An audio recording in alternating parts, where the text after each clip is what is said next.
Hello guys, good morning. Magluluto pala tayo ng bulalo.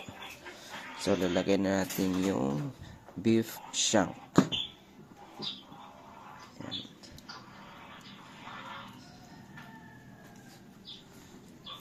Ang ganda ng slices nyo guys.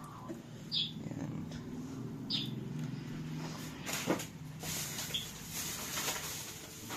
Ayan. Tapos lagay na natin yung lemongrass,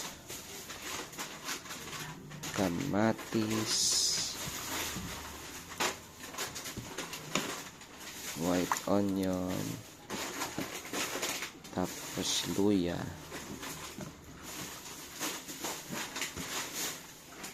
Yan, tapos lalak na natin. Yan, isa-set natin siya sa meat. Yan.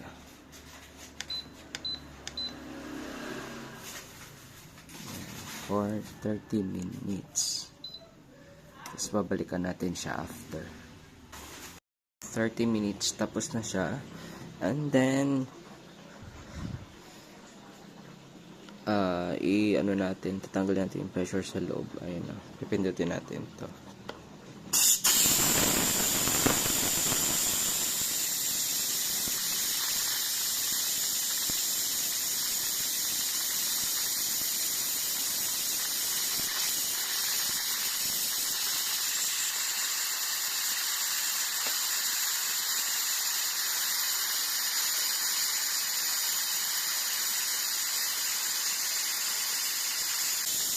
Lumubog na yung safety valve. So, pwede na siyang buksan.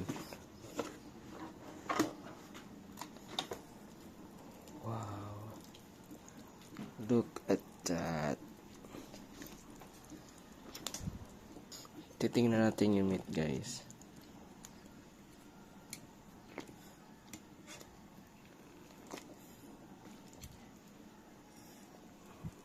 Lambot niya na, oh.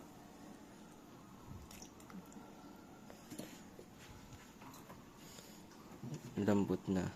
Yan. Pa na yung sweet corn. Tapos lagay na natin yung cabbage. Yan. Yan. Lagay na natin lahat, guys. Pati yung sili. Tapos, itong pechay. Yan, apaw, guys. Yan nga, guys. We're done. Luto na yung bulalo natin. Ayan. Kain tayo.